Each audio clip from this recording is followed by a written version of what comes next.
जय हिंद साथियों, आपका स्वागत करते हैं हमारे यूट्यूब चैनल राजी स्किल पोर्टल में।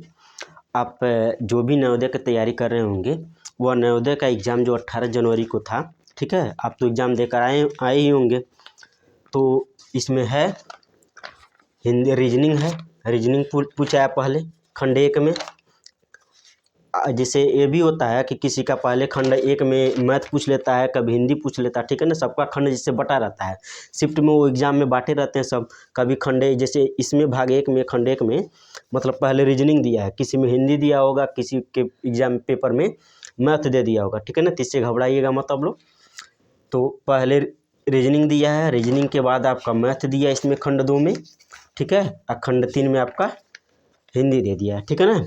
तो सबसे पहले हम खंड 2 आपको सॉल्व करा रहे हैं, खंड 2 के बाद खंड 1 सॉल्व करा देंगे, और खंड 1 के बाद खंड 3 को सॉल्व करा देंगे, ठीक है ना।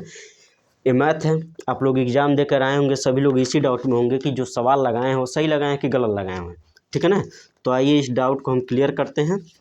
और जितना भी एग्ज़ाम में इस पेपर में सवाल पूछा है सभी को लगा कर बता दे रहे हैं, ठीक है ना। चलिए स्टार्ट करते हैं। सबसे पहला नंबर क्वेश्चन है, ठीक है। 33/40 में क्या घटाया जाए कि 11/40 प्राप्त हो, यही क्वेश्चन है ना। इसमें देखिए क्वेश्चन नंबर 41 है। किसी में इसी में से कोई और क्वेश्चन पहले आ गया होगा, इसलिए हम क्वेश्चन लिख के बता रहे हैं, ठीक है ना। तो क्वेश्चन है कि 33/40 में क्या घटाया जाए कि 11/40 प्राप्त हो। अब देखिए लगाते कैसे हम। 33/40 है, लिख दिए। क्या घटाया जाए, तो मान लीजिए 1 से घटा रहे हैं, अब घटाने का चिन्ह माइनस होता है। अब घटाने के बाद हमारा आंसर क्या आना चाहिए, तो 11/40 आना चाहिए। यही क्वेश्चन है ना कि 33/40 में से क्या घटाया जाए कि 11/40 प्राप्त हो गया। अब ये माइनस वाला है, माइनस में है ना माइनस एक्स को इस इक्वल के उधर भेजेंगे तो प्लस में बदल जाता है, ठीक है ना। माइनस को इधर भेजेंगे तो प्लस में बदल जाएगा। और यहाँ पर कुछ नहीं रहता तो क्या रहता है, तो प्लस रहता है। प्लस जब इक्वल की इधर आ जाएगा, बराबर की इधर आएगा, तो माइनस में बदल जाता है, ठीक है ना। तो 33/40 ए प्लस से इधर आ जाएगा, माइनस हो जाएगा 11/40 बराबर ए माइनस इधर आ जाएगा तो प्लस हो जाएगा। हो गया। अब आप जान रहे होंगे, जब हर बराबर रहता है तो अंश को क्या कर देते हैं, जोड़ना रहता है तो जोड़ देते हैं, घटाना वाला रहता है तो घटा देते हैं। तो इसमें घटाने वाला है ना, तो दोनों में से एक के हर को लिख देंगे, 40 लिख दिए, और ऊपर वाला जो अंश है उसे घटा देंगे, 33 - 11 कर देंगे। हो गया। 3 में से 1 जाएगा तो 2 बचेगा, पुनः 3 में से 1 जाएगा तो 2, 22/40 आपका क्या बनेगा, आएगा। अब ये दिया कटने वाला है तो काट दीजिए, नहीं कटने वाला तो छोड़ दीजिए। देख रहे हैं आप कट जा रहा है ना, 2 से कट जाएगा, नहीं कट जाएगा, 2 से इसे काटेंगे तो 11 बार में कट जाएगा, और इसे काटेंगे तो 20 बार में कट जाएगा। हो गया। तो 11/20 आपका क्या बन जाएगा, आंसर बन जाएगा। जिसका भी 11/20 आंसर आया होगा उसका सही है, ठीक है। अब चलते हैं अगला क्वेश्चन, क्वेश्चन नंबर 2 बताते हैं। उससे पहले लिख ले रहे हैं, उसके बाद बता रहे हैं, ठीक है ना। चलिए अब हम इसमें क्वेश्चन नंबर 2 दिया है कि एक वर्गाकार पार्क है, एक वर्गाकार पार्क है। उसकी जो प्रत्येक भुजा है कितने मीटर का है, 50 मीटर का है, ठीक है ना। इसके अंदर की ओर 2.5 मीटर चौड़ा पथ का मतलब होता है रास्ता, पथ का मतलब क्या होता है, रास्ता बनाया गया है। इस पथ को समतल कराने पर 10 रुपये प्रति वर्ग मीटर की दर से खर्च आता है, ठीक है ना। तो जो पूरा पथ जब समतल कराएंगे तो कुल कितना रुपया व्यय होगा, ये हमको क्या निकालना है, मतलब आंसर में बताना, निकालना है, ठीक है ना। देखिए पहले नंबर जानिए पार्क कैसा है, तो वर्गाकार है। वर्ग का चारों भुजा क्या होता है, तो बराबर रहता है। बात समझ में आ रहा है ना। तो एक वर्गाकार पार्क बनाएंगे, मान लीजिए वर्गाकार पार्क बना रहे हैं, जिसकी चारों भुजा क्या रहना चाहिए, बराबर होना चाहिए, ठीक है ना।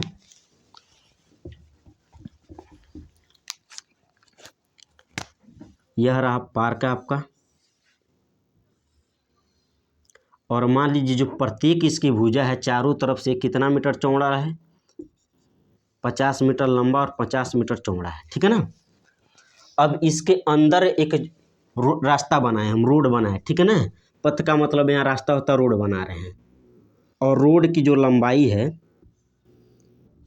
वह 2.5 मीटर रख रहे हैं, ठीक है ना।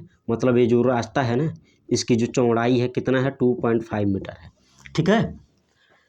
अब बोल रहा है कि जो रास्ता है ना इसको समतल करा रहे हैं, जेसीबी बोला कर समतल करा रहे हैं, तो समतल जब इसे करा रहे हैं तो कुल कितना रुपया खर्च आ रहा है इसी को क्या करना है, निकालना है। तो आप कैसे निकालेंगे, सबसे पहले आप बाहर वाला क्षेत्रफल निकालेंगे। वर्ग का क्षेत्रफल क्या होता है, वर्ग का क्षेत्रफल होता है भुजा स्क्वायर, अर्थात 50 का स्क्वायर कर देंगे। अब पुनः आप इस अंदर वाले को यदि पता कर ले रहे हैं और इसे बाहर वाले से अंदर वाले को घटा देंगे तो सिर्फ रास्ता वाला बचेगा कि नहीं बचेगा, बचेगा ना। तो बाहर वाला है 50 मीटर, तो अंदर वाला भुजा तो पता करना पड़ेगा ना। ये भी मान लीजिए 50 मीटर का होगा और ये भी 50 मीटर का होगा, क्योंकि वर्ग की चारों भुजा क्या रहती है, बराबर रहती है। अब ये अंदर वाला कितना मीटर का होगा ये कैसे पता लगाएंगे, देखिए 2.5 मीटर चौड़ा है इधर से भी और इधर से भी, अर्थात दोनों तरफ से है ना, तो 2.5 दोनों तरफ से, तो दोनों तरफ से जोड़ लीजिए। जब दोनों को जोड़ेंगे तो 5 5 10 की 0, 10.2 2 4 और एक बचेगा तो 5 मीटर, अर्थात 5 मीटर दोनों तरफ से मिला के होगा कि नहीं हुआ चौड़ा। तो 50 में से 5 घटाएंगे तो इसका जो भुजा आएगा ये 45 मीटर का बच जाएगा, ठीक है ना। अर्थात 45 मीटर यह, 45 मीटर यह, 45 मीटर यह और 45 मीटर यह, चारों तरफ से बन जाएगा, ठीक है ना। तो 50 में से इस 45 वाले स्क्वायर को, जिससे इसका क्षेत्रफल और इसका क्षेत्रफल निकाल के जब घटा देंगे तो सिर्फ रास्ते का क्षेत्रफल बच जाएगा, और उस जो क्षेत्रफल बचेगा उसमें 10 से गुणा कर देंगे तो आपका आंसर आ जाएगा, ठीक है। अब देखिए सबसे पहले बाहर वाले पार्क का क्षेत्रफल देखिए, बाहर जो है, ठीक है ना, इसका बाहरी भुजा का, बाहरी भुजा नहीं रहेगा,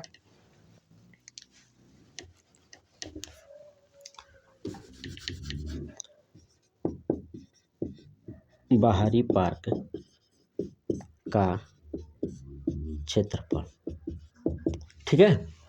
तो बाहर वाला है 50 मीटर का है और वर्गाकार है, तो वर्ग का क्षेत्रफल जो होता है भुजा स्क्वायर होता है, ठीक है ना। तो भुजा स्क्वायर से 50 का स्क्वायर करेंगे और जब 50 का स्क्वायर करेंगे तो 50 गुणे 50 होगा और 50 के गुणा 50 में करेंगे तो आपका आ जाएगा 2500 मीटर स्क्वायर, हो गया। ये तो हो गया बाहरी वाला क्षेत्रफल। अब अंदर वाला क्षेत्रफल निकाल लीजिए।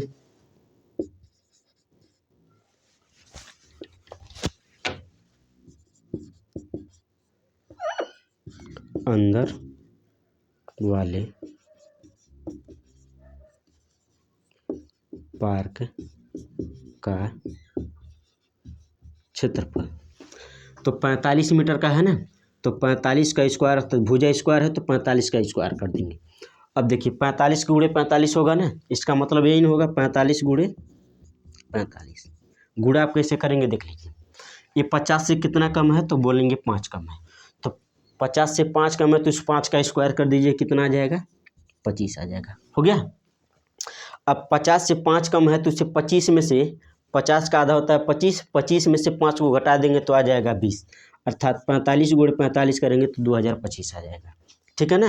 ये गुणा करने का एक तरीका है, जब आप वर्ग और वर्गमूल पढ़ेंगे, ठीक है ना, तो उसमें शॉर्टकट तरीका जो है बता दिया जाएगा। 60 वीडियो भी बना कर डाले हैं, अब देख लीजिएगा, ठीक है। 2025 आ जाएगा। अब इसमें से यह घटा देंगे तो सिर्फ रास्ते का क्षेत्रफल बच जाएगा, ठीक है ना। तो रास्ते का क्षेत्रफल बराबर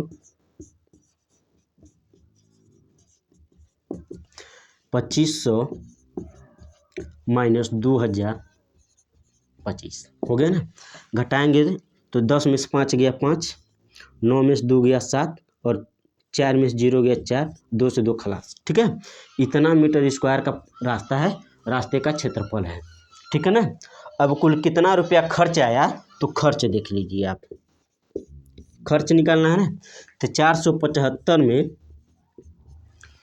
किससे गुणा कर देंगे तो 10 रुपया प्रति वर्ग मीटर की दर से खर्चा है, तो 10 से गुणा कर देंगे तो आपको 4750 रुपया जो आ जाएगा आंसर आ जाएगा, और यही आपका आंसर है, अर्थात ऑप्शन नंबर बी आपका क्या है, आंसर है, ठीक है ना।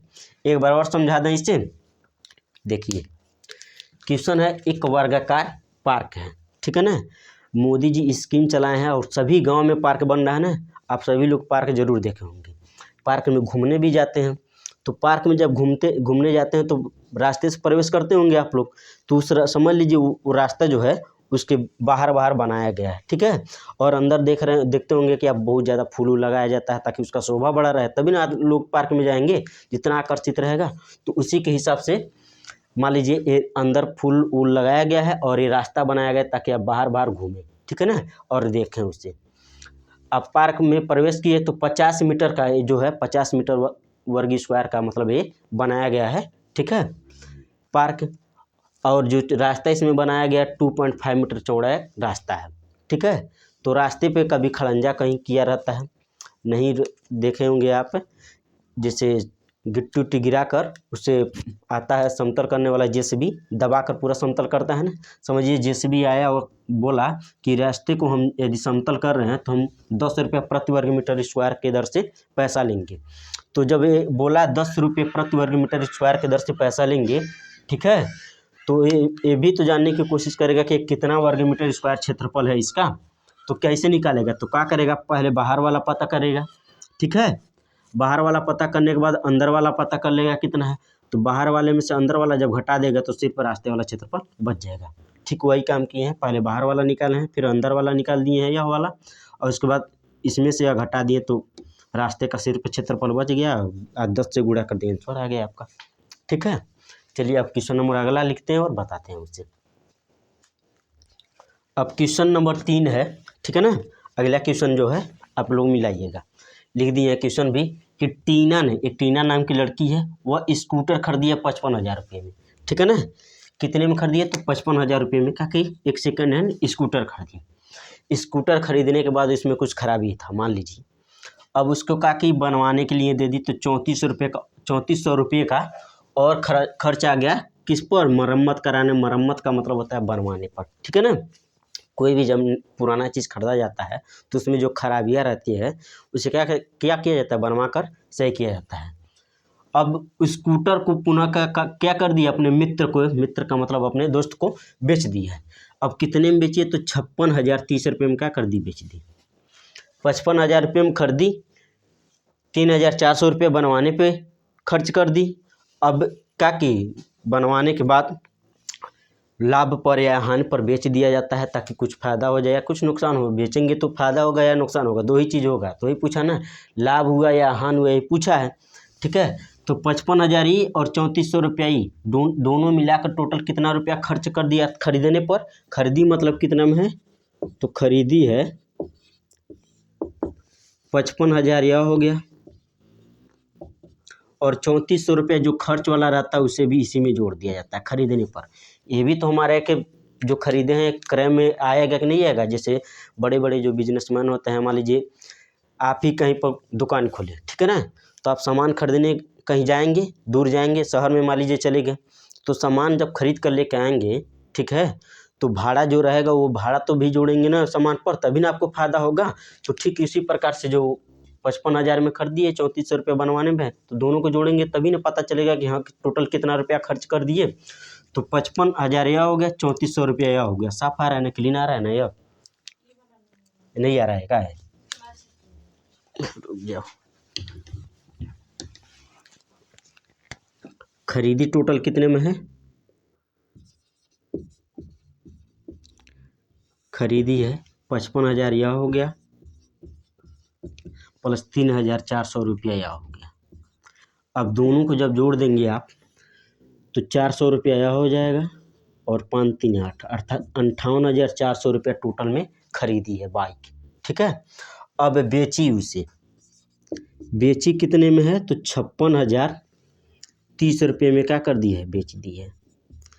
58,000 में खरीद कर 56,030 रुपये में बेच देंगे तो हमको घाटा होगा ना, अर्थात हानि होगा कि नहीं होगा, हानि होगा ना जी। 58,000 की वस्तु खरीदे हैं और 56,030 रुपये में बेच दिए हैं, तो लगभग में 2,000 का अंतर आ रहा है ना, हानि हुआ है ना, अर्थात लाभ वाला जो ऑप्शन रहेगा उसे काट देंगे। हानि है, अब घटा कर देख लेंगे, जब पता चल गया हाँ हानि है तो हानि लिखिए, और हानि का मतलब हानि बराबर क्या होता है, क्रय मूल्य माइनस विक्रय मूल्य, अर्थात 58,400 माइनस 56,030 घटाएंगे, 0 से 0 मिलेगा, एक कैरी लेगा, 10 में से 3 गया 7 आ जाएगा, 3 में से 0 जाएगा 3 आएगा, 8 में 6 जाएगा 2 आ जाएगा, अर्थात 2370 रुपया का हानि हुआ कि नहीं हुआ, हुआ ना जी।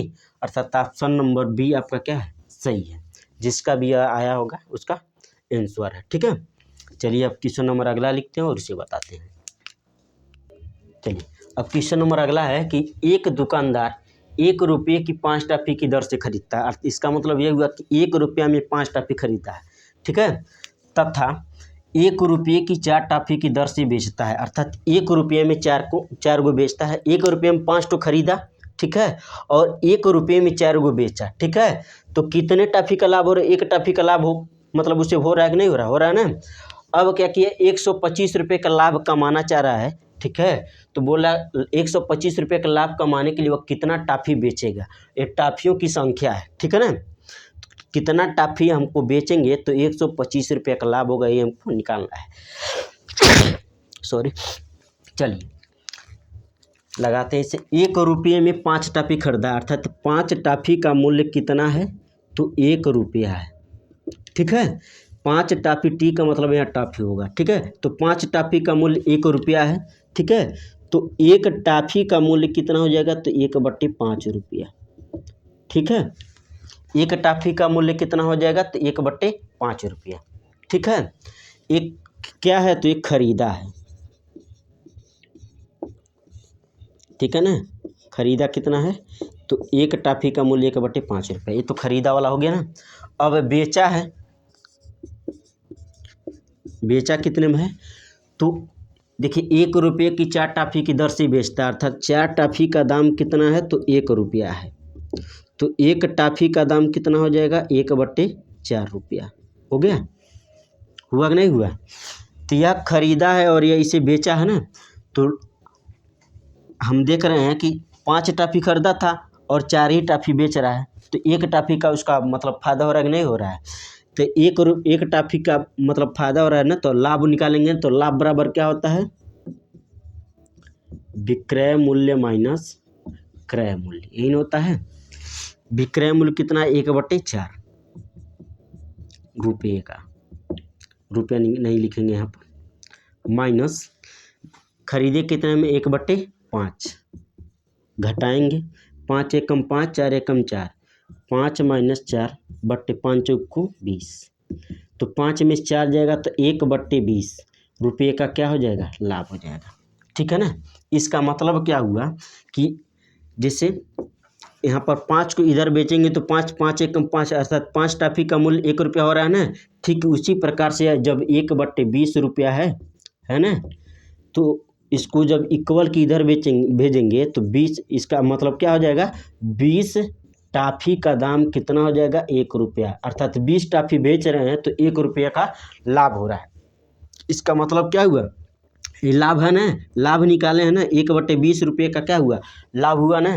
अर्थात 20 रुपये 1/20 रुपये है, 20 को जब इधर बेचेंगे, ठीक है ना, तो टॉफी अर्थात 20 टॉफी का मूल्य, 20 टॉफी हम बेचेंगे, 20 टॉफी बेचेंगे तो 1 रुपये का लाभ होगा। बात पुनः एक बार और समझ लीजिएगा, 1/20 है, इक्वल की इधर भी जब बेचेंगे तो टॉफी की संख्या में बदल जाएगा। अर्थात 20 टॉफी का जब हम बेचेंगे तो 1 रुपये का क्या हो रहा है, लाभ हो रहा है। 20 टॉफी बेचेंगे तो 1 रुपये का लाभ हो रहा है। बात समझ में आ गया ना, 20 टॉफी बेचेंगे तो 1 रुपये का लाभ होगा। तो बोला कि 125 रुपये का लाभ कमाने के लिए, 125 रुपये का लाभ कमाने के लिए कितना टॉफी बेचना पड़ेगा, यही नहीं बोला है। तो 1 रुपये में 125 का गुणा करेंगे तो 125 रुपये आ जाएगा, नहीं आ जाएगा, 125 से कम 125 रुपये हो जाएगा। जब इस वाले पक्ष में जो किए हैं वही इस वाले पक्ष में करना पड़ेगा, नहीं करना पड़ेगा, करना पड़ेगा ना। तो इस वाले पक्ष में भी 125 का जब गुणा करेंगे, ठीक है, तो गुणा करके यहाँ पर देख लीजिए बगल में 125 गुणे 20, यही ना, 125 गुणे 20 करेंगे ना, 1 जीरो है तो 1 जीरो पढ़े बढ़ा दीजिए, 2 पच्चे 10 के जीरो आ जाएगा, हासिल 1, 2 दूना 4 और 1 हासिल जो बचा है 5 और 2 एक कम 2, अर्थात 2500 टॉफी का मूल्य। जब 2500 टॉफी आप बेचेंगे तो 125 रुपये का क्या बनेगा, लाभ बनेगा। बात समझ में आ गया ना, एक बार और देख लीजिए इसे। देखिए सबसे पहले आप 5 टॉफी खरीदे हैं 1 रुपया में, 1 रुपये में कौन टॉफी खरीद रहे हैं, 5 टॉफी। अब बेच, जब 1 रुपये में 5 टॉफ़ी 1 रुपये में खरीदे हैं ना, तो 1 टॉफ़ी का मूल्य निकालेंगे कि नहीं निकालेंगे? निकालेंगे ना। अब तो 1 टॉफ़ी का मूल्य हो जाएगा 1/5 रुपया। एक गुणा में रहता है, इधर आता है तो बटे में बदल जाता है। बात समझ में आ गया ना। अब बेच रहे हैं जब आप 4 टॉफ़ी का दाम हुआ 1 रुपया, 4 टॉफ़ी का दाम 1 रुपया, अर्थात 1 रुपये में 4 टॉफ़ी बेच रहे हैं। तो 1 टॉफ़ी कितने में बेचे हैं? तो 1/4 रुपया हो गया। अब लाभ आप निकाले हैं। अब सोच रहे होंगे कि कैसे पता चला है कि मतलब लाभ हुआ है। अब देखिए यहाँ 5 टॉफ़ी, यहाँ 4 टॉफ़ी है। 1 रुपये 1 रुपये, 1 रुपये में 5 टॉफ़ी खरीदे, 1 रुपये में 4 टॉफ़ी बेचे हैं, तो पता चलेगा कि नहीं 1 टॉफ़ी का लाभ हुआ कि नहीं हुआ? हुआ ना। तो लाभ जब हमको पता चलेगा कि लाभ हो रहा है, तो लाभ बराबर होता है विक्रय मूल्य माइनस क्रय मूल्य। ठीक है, विक्रय मूल्य 1/4 रुपया और क्रय मूल्य है आपका 1/5 रुपया। अब घटाए हैं, 5 एकम 5, 4 एकम 4, अर्थात 5 में 4 गया 1, 1/20 रुपये आपका क्या हो गया? लाभ हो गया। ठीक है, हमको टोटल कितना लाभ कमाना है? तो 125 रुपये का लाभ कमाना है। अब चाहे आप जितना भी टॉफ़ी बेच दीजिए, लेकिन हमको कितना लाभ चाहिए? 125 रुपये का लाभ चाहिए। ठीक है, अब देखिए 120 रुपया है ना, इस 20 को जब बराबर की इधर बेचेंगे तो टॉफ़ी की संख्या में बदल जाएगा। बदल दिए ना। और कितने रुपये का लाभ हो जाएगा? तो 1 रुपया, अर्थात 20 टॉफ़ी जब हम बेच रहे हैं तो 1 रुपये का लाभ हो रहा है। बात समझ में आया ना। हमको 1 रुपये का लाभ हो रहा है 20 टॉफ़ी पर। ठीक है, तो हम कितना टॉफ़ी बेच दें तो 125 रुपये का लाभ हो जाएगा। यही बोला है। तो 1 रुपये में 125 का गुणा करेंगे तो 125 रुपये का लाभ हो जाएगा। तो जो इधर गुणा किए हैं वही गुणा इधर भी करना पड़ेगा। बात समझ में आ रहा है ना। तो 20 टॉफ़ी में 125 का गुणा करेंगे तो 2500 टॉफ़ी आ जाएगा। अर्थात 125 रुपये में कितना टॉफ़ी बेचना पड़ेगा? तो 2500 टॉफ़ी बेचना पड़ेगा। अर्थात ऑप्शन नंबर डी आपका क्या बन जाएगा? आंसर बन जाएगा। बात समझ में आया ना। चलिए अब अगला क्वेश्चन बताते हैं। चलिए अब क्वेश्चन नंबर 5 दिया इसमें कि 5/22 plus 5/22 plus 7/22 minus 3/22 plus 9/22 minus 1/22 को सरल करें। इसको हल करके बताएं कितना आंसर आ रहा है। ठीक है ना। अब देखिए इसे कैसे लगाते हैं। सबका हर आप देख रहे होंगे बराबर है ना। जब हर बराबर रहता है तो टोटल में से किसी एक को लिख दीजिए। लिख दीजिए।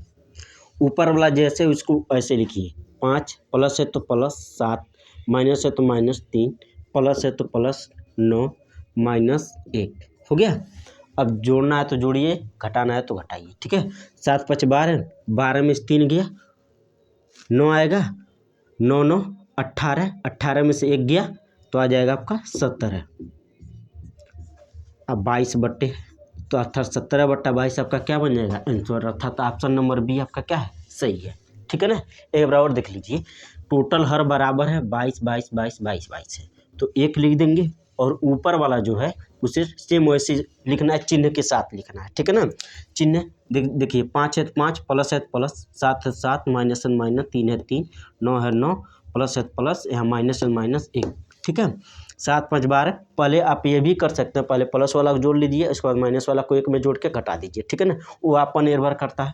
तो यहाँ पर देखिए 7 5 12, 12 में से 3 गया 9, 9 9 18, 18 में से गया 17/22 आपका क्या बनेगा? आंसर बन जाएगा। ठीक है ना। आंसर वही है, आप मिलाते चलिएगा। ठीक है। चलिए अब क्वेश्चन नंबर अगला लिख कर बताते हैं। चलिए अब क्वेश्चन नंबर अगला दिया कि एक साइकिल के पहिए में कुल 24 तिल्लियाँ हैं, तो 2 तिल्लियों के बीच में कितने अंश का कोण बनेगा यही बताना है। आप लोग साइकिल सभी लोग चलाते होंगे। ठीक है, और साइकिल में जो पहिया रहता है, थोड़ा रोक दोगी, तो एक साइकिल के पहिए में कुल 24 तिल्लियाँ हैं, 2 संलग्न तिल्लियों के बीच में कितने अंश का कोण बनेगा यही हमको क्या करना है? बताना है ना। चलिए सबसे पहले पहिया बना रहे हैं उसे देख लीजिए। मान लीजिए एक उदाहरण दे रहे हैं, एग्जाम्पल दे रहे हैं, पहले इसे समझ लीजिए उसके बाद इसे समझा रहे हैं। ठीक है ना। मान लीजिए एक पहिया है। ठीक है ना। पहिए मान लीजिए अभी सिर्फ 2 ही तिल्ली का हम पहिया बना रहे हैं। ठीक है ना। कितने पहिए का? तो 2 पहिया का। एक पहिया, एक तिल्लिया हो गया। ठीक है, और इसको मान लीजिए यहाँ पर आकर जुटा हुआ है और यहाँ से एक तिल्लिया हो गया, 2 तिल्ली हुआ ना, 2 तिल्ली हुआ। अब पूछे कि बताइए इन 2 तिल्लियों के बीच में कितने अंश का कोण बनेगा। ठीक है। अच्छा एक बात आप जानते होंगे कि एक वृत्त के अंदर, वृत्त जो रहता है, वृत्त के केंद्र पर कितने अंश का कोण बनता है? तो 360 अंश का। अर्थात यह टोटल कितने अंश का कोण बनेगा? तो 360 अंश का कोण बनेगा। ठीक है, बात समझ में आया ना। एक वृत्त के केंद्र पर कितने अंश का कोण बनता है? तो 360 अंश का कोण बनता है। अब देखिए, जब हमको दो तिल्ली है ना, एक तिल्ली यह है और एक तिल्ली यह है, दो तिल्ली हुआ ना, हमको सिर्फ इतने अंश का इधर का या कोण निकालना है या तो चाहे तो इधर का कोण निकालना है, ठीक है ना। दो तिल्ली के बीच में यही कोण होगा ना, तो जब दो तिल्ली के बीच में कोण निकालेंगे तो दो से क्या करेंगे, दो तिल्ली है तो दो से भाग दे देंगे, ठीक है ना। तो जो दो से जब भाग देंगे तो दो से काटेंगे तो 18 बार में कटेगा, एक 0 बड़ा 180 अंश आएगा, ठीक है ना। अर्थात यहाँ पर दो तिल्लियों के बीच में कितने अंश का कोण बना? तो 180 अंश का कोण बना। आप एक चीज़ और जानते होंगे कि एक सरल रेखा पर कितने अंश का कोण बनता है? एक सरल रेखा पर 180 अंश का कोण बनता है ना। तो यहाँ से यहाँ तक जब आप देखेंगे तो एक सीधी रेखा है कि नहीं है ना, एक सीधी रेखा। तो यहाँ से यहाँ पर कितने अंश का कोण बन गया? तो 180 अंश का कोण बन गया। बात समझ में आ रहा है ना। हमको जानना था कि 24 तिल्ली यदि इसमें खींच दें, जैसे एक दो मान लीजिए यहाँ पर मिल रहा है ना, तो दो एक इधर दो तिल्ली हो रहा है ना, दो तिल्लिया हो गया, दो तिल्लिया 4, ये 6 8 10 12 14 16 18 20 22 22 दो 24 तिल्ली बनाती है, ठीक है ना। मान लीजिए 24 तिल्ली है इसमें, ठीक है। तो बोल रहा है कि इन दो तिल्लियों के बीच में कितने अंश का कोण बनेगा, ठीक है ना। टोटल कितना अंश का कोण है? तो 360 अंश का कोण है, 360 अंश का, ठीक है। और टोटल इसमें कुल कितना तिल्ली है? तो 24 तिल्ली है। क्वेश्चन में दिया है ना 24 तिल्ली, तो 24 इसमें भाग दे देंगे तो क्या आपका जो आंसर चाहिए वो आ जाएगा। 6 से पहले का लीजिए 6 चौको 24 और 6 छाक 36, एक 0 बढ़ाएंगे 60 अंश हो जाएगा, ठीक है। और 4 से इसे भाग करेंगे तो 15 अंश आ जाएगा, आपका बन जाएगा आंसर। अर्थात 24 तिल्ली है तो दो तिल्ली के बीच में कितने अंश का कोण बनेगा? तो 15 अंश का कोण बनेगा। बी आपका क्या बन जाएगा? आंसर बन जाएगा, ठीक है ना। जिसका भी 15 अंश आया होगा उसका सही है, ठीक है। आगे बढ़ते हैं और अगला क्वेश्चन बताते हैं। चलिए, अब अगला क्वेश्चन दिया है कि क्वेश्चन नंबर 7 है, निम्न में से किसका क्षेत्रफल सबसे अधिक है, ठीक है। यह भी आयत है, यह वर्ग है। जैसे आयत कैसे पता चलेगा कौन आयत है? आयत है कौन क्या है? वर्ग है। देखिए 18 सेमी यह है ना, तो 18 सेमी यह भी होगा, 10 सेमी यह है, 10 सेमी यह है, ठीक है ना।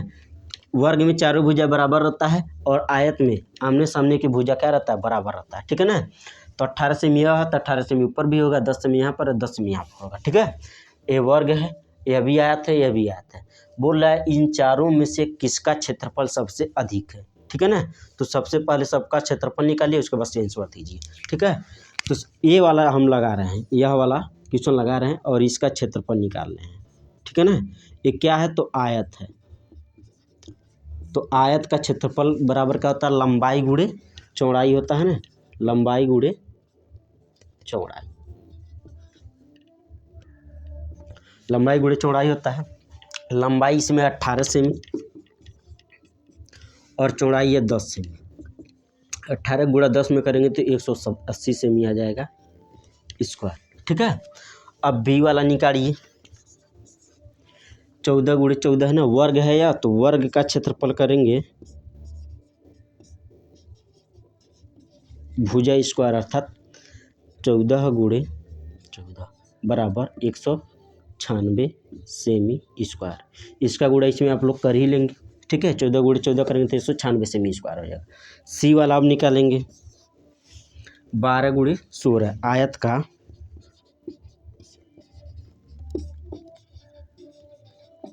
क्षेत्रफल 12 गुणे 16, 12 छक 72 को 2 हासिल 7, 12 कम 12 7 19, 192 सेमी स्क्वायर हो जाएगा, ठीक है। अब डी वाला का भी निकाल कर देख लीजिए, 17 गुणे 11 है ना, डी वाला आयत का क्षेत्रफल 17 गुणे 11 बराबर 17 कम 17 को 7 हासिल 1, 17 कम 17 और 1 18, 187 सेमी स्क्वायर। इसमें देख लीजिए कौन सबसे बड़ा है, वही आपका क्या बन जाएगा? आंसर बन जाएगा, ठीक है ना। पहला वाला है 180, दूसरा 196, तीसरा है 192 और चौथा 187। तो 196 वाला सबसे बड़ा है कि नहीं है ना, 196 वाला बड़ा है। अब ऑप्शन में देखिए कहाँ पर है, 196 वाला यहाँ पर है कि नहीं है, यही आपका आंसर बन जाएगा ना। कितने लोग होंगे, ऑप्शन देखे होंगे 212, 280, इसमें देखे होंगे सबसे बड़ा यह वाला है, तो यही वाला मार के चले गए होंगे, लेकिन यह वाला गलत है। ठीक है ना, आपको सबसे पहले यह निकालना है और निकालने के बाद आपको लगाना है। एक चीज़ और आप लोग जान जाइए कि कोई भी आकृति जितना गोल होते जाती है उसका क्षेत्रफल बढ़ता जाता है। ठीक है ना, जैसे 18 × 10 है, 14 × 14 है, 12 × 12 है, 17 × 11 है ना। तो ये देख रहे होंगे आप वर्ग है। ठीक है, आकृति गोल मतलब होते गई है तो इसका क्षेत्रफल बड़ा है ना, तो यहाँ पर क्षेत्रफल इसका बड़ा आ गया कि नहीं आ गया, आ गया ना। तो सबसे यही आपका बी वाला ऑप्शन आपका क्या बन जाएगा, आंसर बन जाएगा। ठीक है ना, बातें आपको समझ में आ रहा होगा। अब चलिए आगे बताते हैं। चलो क्वेश्चन आपको ये दिया देख रहे होंगे आप लोग। ठीक है ना, सिर्फ ठीक इसी प्रकार से पेपर में भी क्वेश्चन है। ठीक है ना, देखिए यहाँ पर एक क्वेश्चन है ना, क्वेश्चन नंबर 48 में दिया है। ठीक है, इसी को हल करके बताना है। इसमें कहा क्या है कि आरेख देखिए। ठीक है ना, ये प्रश्नों की संख्या है। ठीक है, अब प्रश्नों की संख्या है, ये दे दिया ना, बोल रहा है कि Q और R, यहाँ पर देखिए Q और R ने मिलकर कितने प्रश्न P और S दोनों से कितने प्रश्न अधिक हल किए। ठीक है ना, Q और R दोनों एक साथ प्रश्न हल कर रहे हैं। ठीक है ना, दोनों मिलकर, और P और S दोनों एक साथ, देखिए P और S एक साथ प्रश्न हल कर रहे हैं। तो बोल रहा है कि ये दोनों जितना हल किए और ये जितना हल किए, इन दोनों का अंतर कितना आया। ठीक है ना, मतलब दोनों में से कौन ज़्यादा अधिक मतलब प्रश्न हल किया है। ठीक है ना, Q और R को एक में लेना, Q और R, Q जो प्रश्न हल किया है वह 6 प्रश्न हल किया है। Q कितना प्रश्न हल किया है, तो 6 प्रश्न हल किया है। Q 6 प्रश्न हल किया है और R जो है 10 प्रश्न किया है। R कितना प्रश्न, 10 प्रश्न किया है ना। और उसके बाद P जो है वह 4 प्रश्न हल किया है और S जो है 8 प्रश्न हल किया है।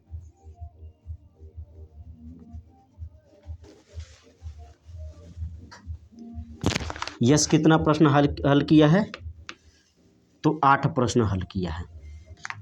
ठीक होगा। Q R ने मिलकर कितने प्रश्न P और S दोनों से अधिक हल किए। Q और R कितना प्रश्न टोटल हल किए हैं, तो दोनों को जोड़ दीजिए, तो 10 और 6 16 प्रश्न हो जाएगा हल किए हैं। और P और S 8 4 12 प्रश्न। अब कितना अधिक किए Q और R ने, तो ये देख लीजिए 16 में से 12 जब घटाएंगे तो 4 प्रश्न हो जाएगा कि नहीं हो जाएगा, यही आपका क्या बन जाएगा, आंसर बन जाएगा। अर्थात ऑप्शन नंबर बी ए आपका क्या है, आंसर है। ए दिया है ना ऑप्शन में, वही आपका क्या है, आंसर। ऑप्शन नंबर ए आपका आंसर। एक बार और समझ लीजिए, Q और R दो व्यक्ति हैं, लड़के हैं। ठीक है, और P S 2 ठो लड़के हैं। ठीक है ना, तो Q और R जितना प्रश्न हल कर रहे हैं, ठीक है, वो कितना अधिक प्रश्न हल कर रहे हैं P और S से मिलाकर। तो P और S को एक में जोड़ दीजिए, P वाला 4 प्रश्न हल किया है और S वाला 8 प्रश्न हल किया है, लिखे हैं। Q R जो है 6 प्रश्न हल किया है, R जो है 10 प्रश्न हल किया है, तो 10 और 6 16 प्रश्न दोनों मिलाकर किए। और P और S 8 और 4 12 प्रश्न हल किए, तो 16 में से 12 घटा देंगे, अर्थात 4 प्रश्न आपका क्या हो जाएगा, Q और R मिलकर अधिक प्रश्न हल, मतलब 4 क्वेश्चन और अधिक हल कर दिए ना। जिससे आप ही लोग परीक्षा दे रहे हैं, कुछ लोग टोटल हल कर दिए होंगे, कुछ लोग 16 हल किए होंगे, मैथ वाले में सिर्फ मैथ का बता रहे हैं, कुछ लोग 16 ही हल किए होंगे, कुछ 18 किए होंगे, कुछ 19 किए होंगे। ठीक है ना, तो कौन सबसे ज़्यादा, मान लीजिए कोई 20 में 20 कर दिया होगा, कोई 18 कर दिया होगा, तो मान लीजिए यदि वह 18, कोई दो लड़के हैं, एक 18 कर रहा है, एक 20 कर रहा है, तो जो 20 किया 18 वाले से 2 प्रश्न ज़्यादा है ना, तो वही समझ लीजिए, वही सेम निकालना है। ठीक है ना, बात समझ में आ गया ना। तो 4 आपका हो जाएगा, आंसर हो जाएगा। ठीक है, आगे बढ़े। चलिए क्वेश्चन है 8 माइनस बड़ा कोष्ठक, 18 माइनस मझोला कोष्ठक, 16 माइनस छोटा कोष्ठक, 5 माइनस 4 माइनस 1। 4 माइनस 1 पर ये रेखा कोष्ठक आपको दिख रहा होगा। जब भी रेखा कोष्ठक मिल जाए, ठीक है ना, तो सबसे पहले इसे ही सॉल्व किया जाता है। जिसे आप BODMAS बदमाश रूल आप पढ़े होंगे, तो उसमें सबसे पहले बदमाश रूल होता है ना, BODMAS,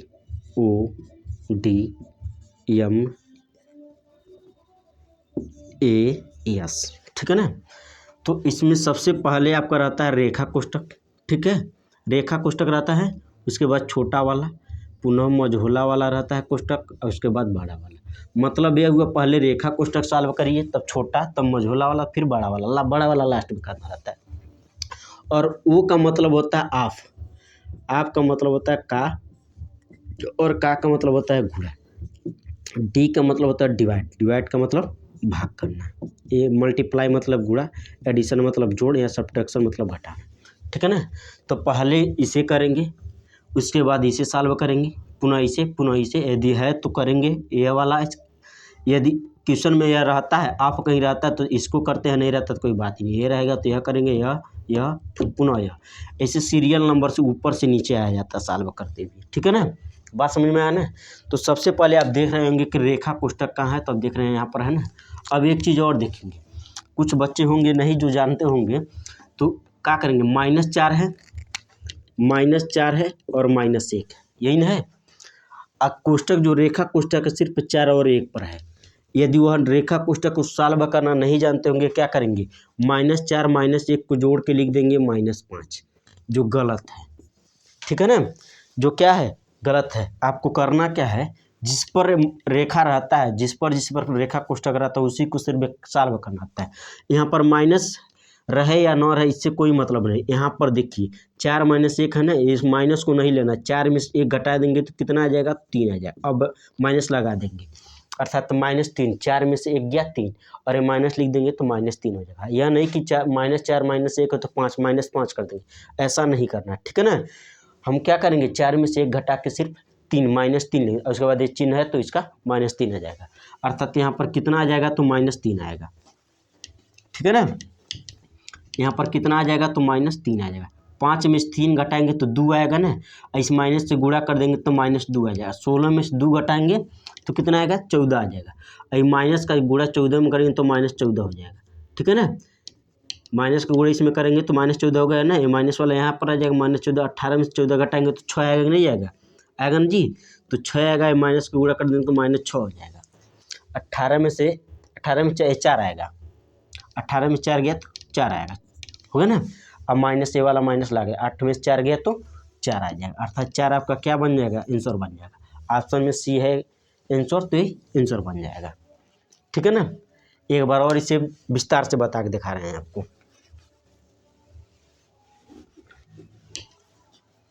देखिए, जब इसे सॉल्व करेंगे एग्जाम में, मान लीजिए जैसे सॉल्व करना रहता तो उस तरह से बता दिए। अब इसे और समझा दे रहे हैं ताकि आपको क्लियर हो जाए, ठीक है ना। 8 माइनस बड़ा कोष्ठक 18 माइनस मझोला कोष्ठक 16 माइनस छोटा कोष्ठक 5, 4 में से गया तो 3 लिख देंगे, हो गया, कोष्ठक बंद कर देंगे। 5 में से 3 गया 2 आएगा, ये मझोला कोष्ठक है, बड़ा कोष्ठक, ठीक है, -16 पुनः मझोला कोष्ठक 18 माइनस बड़ा कोष्ठक 8 माइनस, हो गया। अब एक कोष्ठक जब टूटेगा तो माइनस, यहाँ कुछ नहीं रहता तो प्लस रहता है, प्लस माइनस का माइनस रहता है, 16 माइनस 2 बन जाएगा। 16 में से 2 घटा देंगे तो 14 आएगा ना, अर्थात मझोला वाला कोष्ठक में कितना बच जाएगा, तो 14 बच जाएगा। बड़ा वाला कोष्ठक 18 माइनस और 8 माइनस, हो गया। 18 में से 14 घटा देंगे तो कितना बच जाएगा आपका, 4 बचेगा ना, अर्थात बड़े वाले कोष्ठक में 4 बच गया, 8 माइनस। अब बड़ा वाला कोष्ठक तोड़ेंगे तो 8 - 4, 8 में 4 घटा देंगे तो 4 आ जाएगा आपका आंसर, अर्थात ऑप्शन नंबर सी आपका क्या हो गया, आंसर हो गया, ठीक है ना। इतना बातें समझ में आ रहा है ना सबको। अब आगे बढ़ रहे हैं, अगला क्वेश्चन बता रहे हैं। चलिए, अब अगला क्वेश्चन दिया कि सायं 6 बजे घंटे व मिनट की सुइयों के मध्य कितने अंश का कोण बनेगा, ये क्या करना है, हमको बताना है। ये क्वेश्चन है ना। सबसे पहले देखिए, कोण दिया है ना, एक न्यून कोण है, एक सम कोण है, एक अधिक कोण है, एक सरल कोण है, ठीक है। इसके विषय में जान लीजिए। न्यून कोण क्या होता है, यह जान लीजिए। थोड़ा थोड़ा सबके विषय में पहले बता दे रहे हैं, ठीक है। न्यून कोण होता है जिसका भी मान 0 अंश से बड़ा हो और 90 अंश से छोटा हो, ठीक है ना। जिसका भी मान 0 अंश से बड़ा और 90 अंश से छोटा हो, उसे क्या बोलते हैं, तो न्यून कोण बोलते हैं, ठीक है। न्यून कोण के बाद आता है अधिक कोण,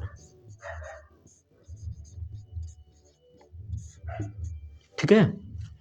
अधिक कोण, जिसका भी मान 90 अंश से बड़ा रहता है और 180 अंश से छोटा रहता है, ठीक है ना, उसे क्या बोलते हैं, अधिक कोण बोलते हैं। जिसका भी मान 90 अंश से बड़ा और 180 अंश से छोटा रहता है उसे क्या बोलते हैं, अधिक कोण बोलते हैं। एक होता है समकोण, जो 90 अंश करेक्ट एकदम होता है, एकदम सीधी रेखा में होता है, ठीक है, उसे क्या बोलते हैं, 90 अंश का कोण को क्या बोलते हैं, समकोण बोलते हैं। और चौथा वाला है सरल कोण। सरल कोण को ऋज कोण भी बोला जाता है, अर्थात जिसका मान 180 अंश रहता है उसे क्या बोलते हैं, ऋज या सरल कोण। बात समझ में आ रहा है ना। तो बोला है 6 बजे, सायं 6 बजे, ठीक है ना। ये एक मान लीजिए घड़ी बनाए, ये हो गया 12, ये हो गया 6, 3, 9, 1, 2, 4, 5, 6, 7, 8, 10, 11 हो गया ना। ये बीच में सुई लगा हुआ है। घंटे की जो सुई है 6 बजे है ना, तो घंटे की सुई कितना पर आएगा, तो 6 बजे। और मिनट की जो सुई है वो करेक्ट 12 पर चला जाएगा। तो बोल रहा है घंटे और मिनट की सुई के बीच में कितने अंश का कोण बनेगा, ये क्या करना है, हमको बताना है। तो आप देख रहे होंगे सीधा एकदम है कि नहीं है। 12 और 6 जब बजेगा तो घड़ी की जो सुई रहेगी एकदम सीधा हो जाएगी ना। जब सीधा हो जाएगी तो अर्थात वो सरल रेखा एक हो जाएगी। सरल रेखा पर कितने अंश का कोण बनता है, तब बोलेंगे 180 अंश का कोण बनता है। या और 180 अंश के कोण को क्या क्या बोलते हैं, तो सरल या ऋजु कोण, ठीक है ना। तो अर्थात ऑप्शन नंबर डी आपका क्या हो जाएगा, आंसर हो जाएगा। बात समझ में आ रहा है ना। चलिए अब आगे बताते हैं। चलिए अब अगला क्वेश्चन दिया है, भाग के एक प्रश्न में यदि भाजक 51 हो, भागफल 16 हो और शेषफल 27 है तो भाज्य क्या होगा, ठीक है ना।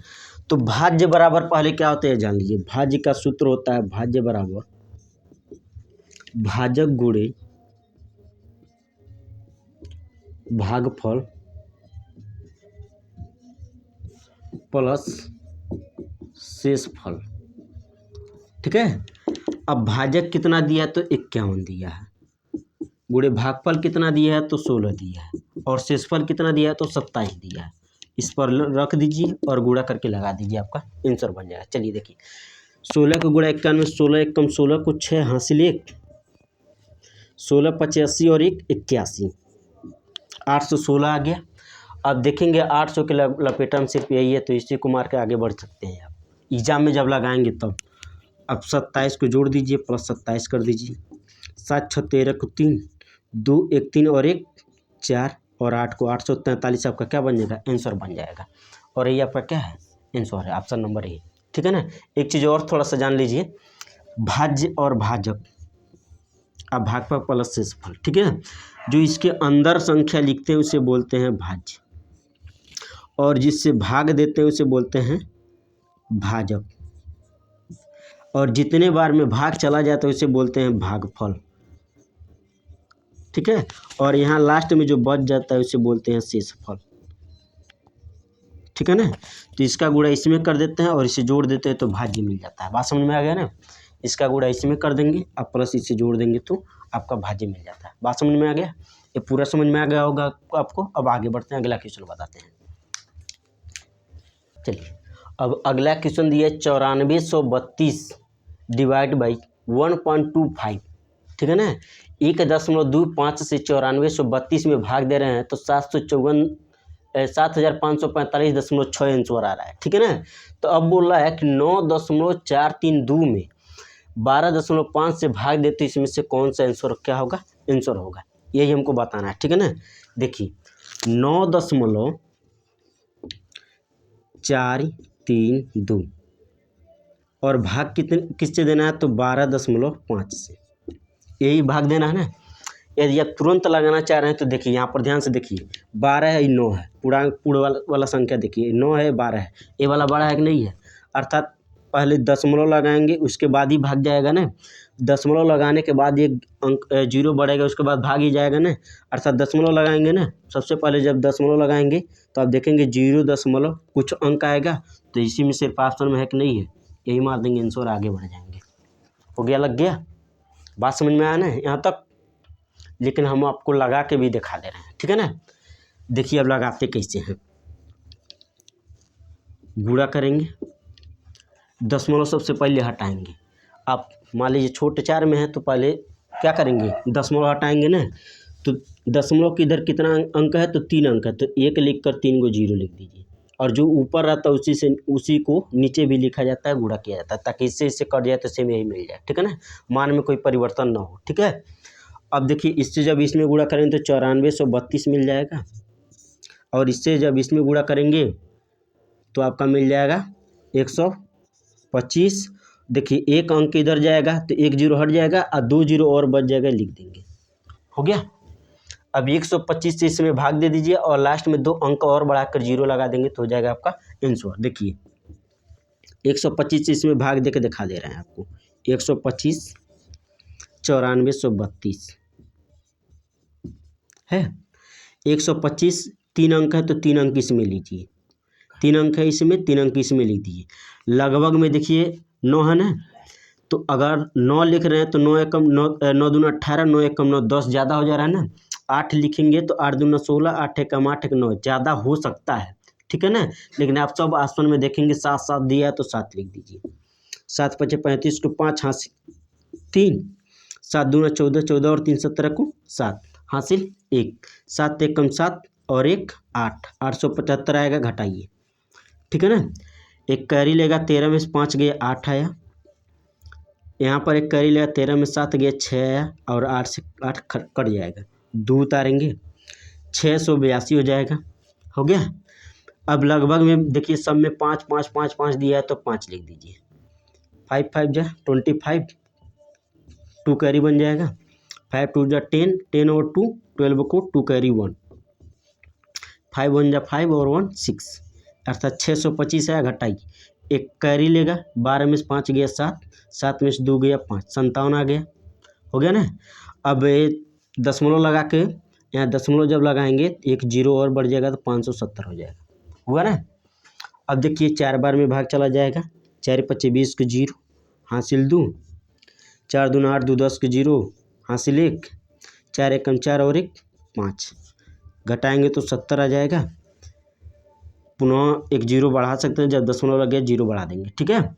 5 बार में देख लीजिए, 5 बार में करेंगे तो 625 आएगा कि नहीं आएगा, 625 लिख दीजिए, और घटाएंगे तो 75 बच जाएगा, ठीक है।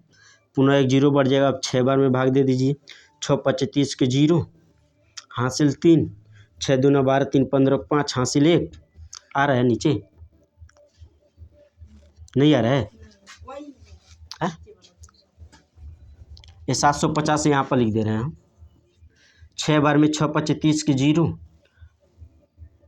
हासिल 3 बचा, 6 दूना 12 3 15 को 5 हासिल 1, 6 एक कम 6 और 1 7, 750 से 750 कट जाएगा टोटल, अर्थात 75.456 आया, 75.456। अभी नीचे देखेंगे 1 और डबल 0 बचा है कि नहीं बचा, हम सिर्फ 125 से ही भाग दिए थे ना, ये इतना बचाए हैं ना। अब इससे जब इसमें भाग देंगे तो 0.2 अंक इधर खिसका देंगे, आपका आंसर बन जाएगा। 0.2 अंक इधर खिसकाएंगे तो दशमलव यहाँ पर ना, तो 1 2 अर्थात 0.754 आपका क्या बन जाएगा, 5 6 आपका क्या बन जाएगा, आंसर बन जाएगा। ऑप्शन नंबर बी है ना, बन गया आंसर, आ गया। तुरंत आप लगाना चाह रहे थे तो यहाँ पर देख कर, ये छोटा ये बड़ा है देख रहे हैं ना, तो दशमलव पहले लगाएंगे तभी ना भाग देंगे, तो सिर्फ इसी में है तो मार के आगे बढ़ जाएंगे, ठीक है। आगे मान लीजिए आप कोई एग्जाम दे रहे हैं तो इसे ध्यान दे के तुरंत मार के आगे निकल जाएंगे, ठीक है ना, क्योंकि हमको सिर्फ ऑप्शन से इससे मतलब नहीं रहता एग्जाम में, तो यहाँ तुरंत मार के आगे निकल लेंगे, ठीक है। स्टार्ट है ना। अब अगला क्वेश्चन है, निम्न में से कौन संख्या सदैव प्रत्येक अभाज्य संख्या का एक गुणनखंड है, ठीक है ना। पहले अभाज्य संख्या जान लीजिए क्या होता है, अभाज्य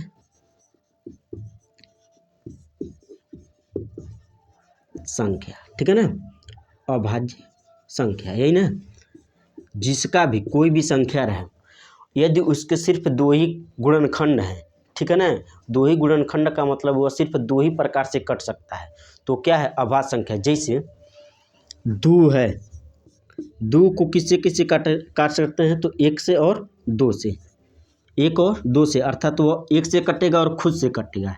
3 है, 3 को किससे किससे काट सकते हैं, तो 1 से और 3 से। 7 को किससे किससे काट सकते हैं, तो 1 से और 7 से, खुद से। 5 को 1 से और 5 से। तो क्या बन रहा है, अभाज्य संख्या है ना, जो 1 से कटे और खुद से कटे उसे अभाज्य संख्या कहते हैं। अच्छा, आप सभी में देख रहे होंगे एक कॉमन आ रहा है ना, अर्थात तो कोई भी अभाज्य संख्या रहेगा उसका गुणनखंड एक तो कन्फर्म है रहेगा, ठीक है ना। कोई भी संख्या रहेगा उसमें 1 से आप भाग दे सकते हैं, ठीक है। तो एक इस बोला है ना कि प्रत्येक अभाज्य संख्या का एक गुणनखंड है, तो एक है ना, एक सभी का गुणनखंड बन सकता है कि नहीं बन सकता है, बन सकता है ना। अर्थात ऑप्शन नंबर ए सही है कि नहीं है ना। बाकी 2, 4, 7 जो है वो प्रत्येक संख्या का गुणनखंड नहीं हो सकता है, ठीक है। तो ऑप्शन नंबर ए आपका बन जाएगा आंसर। अब अगला क्वेश्चन बताते हैं आपको। क्वेश्चन दिया है 1.1, क्वेश्चन नंबर 14 है, ठीक है ना। 1.1, 1.01, 1.001, 0.01, 11.1 तथा 111.1001 का क्या करिए, मान बताइए। मतलब सबको जोड़ना है, ठीक है ना, जोड़कर मान बताना है, ठीक है ना। वहाँ पर छूट गया है, जोड़कर मान बताइए, ठीक है, हो गया ना। तो अब जोड़ेंगे कैसे, ये पहले देख लीजिए आप। जैसे आप एग्जाम में बैठे हैं, मान लीजिए इस तरह नहीं जोड़ पाएंगे ना, आप दिमाग लगाते ही रह जाएंगे, नहीं जोड़ पाएंगे। तो आप क्या करेंगे, तो इस तरह लिख लीजिए, जैसे एकदम ऊपर से नीचे सीरियल नंबर से 1.1, यहाँ पर 1.01 हो गया, पुनः 1.00 पुनः 1, यह है 0.01, यह है 11.1, पुनः वह 111.1001, इसी तरह है ना, पूरा लिख देंगे और जोड़ लेंगे, सामने सामने लिख कर जोड़ लेंगे। 1 के ऊपर यहाँ पर कुछ नहीं है तो 1, 0 के ऊपर सिर्फ 1 यहाँ पर है ना, तो इस 1 हो जाएगा। और यहाँ पर देखिए 1 और 1 2 बन जाएगा, 1 1 2 और 1 3, पुनः दशमलव है, पूरा दशमलव तो दशमलव लिख देंगे, 1 2 3 4 5, तो 5 लिख दिए, 1 1 2 हो जाएगा और 1, अर्थात 125.3211 है, 3211, 3211, कहीं गलत हुआ है क्या जी। 1.1, 1.01, 1.001, 0.01, 11.1 है, 111.1, 00 और 1 है, तो यह 1 हो गया, यह 1 हो गया, पुनः 1 1 2 हो गया, 1 2 और 1 3, 1 2 3 4 5, 125, 1 1 2, 125.32 आ रहा है इसमें, 23 23 23 23। क्वेश्चन कुछ गलत लिखे हैं क्या। 1.1 है, 1.01 है, पुनः 1.001 है, 0.01 है, 11.1 है, 111.1 00 और वो 1 है, यही ना है। तो क्वेश्चन तो सही लिखे हैं, 3 0 है, 3 ऑप्शन सही लिखे हैं ना। 125.23 बार है, 126.2311, 125.2311, 125.23 21, 23 और 21। यहाँ पर जब जोड़ रहे हैं 1 2 3 4 5 6, 1 2 3 4 5 6, 6 पद है ना, 1 हो गया, पुनः यह 1 हो गया, अब पुनः इसके जोड़ेंगे तो 1 1,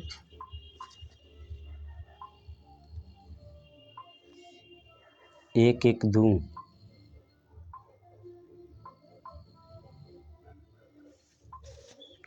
0.01, यहाँ पर गलती हुआ है, 11.01 है, ठीक है ना।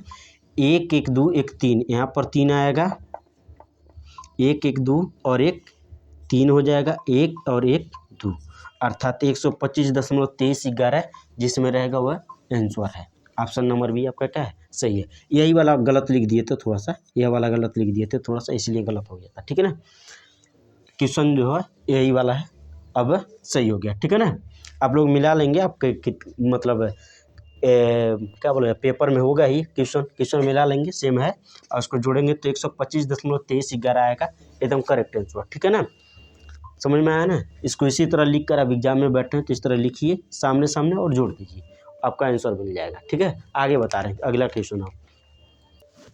अब अगला क्वेश्चन दिया है, ऑप्शन लिखना इसके भूल गए हैं, लिख दे रहे हैं ऑप्शन भी।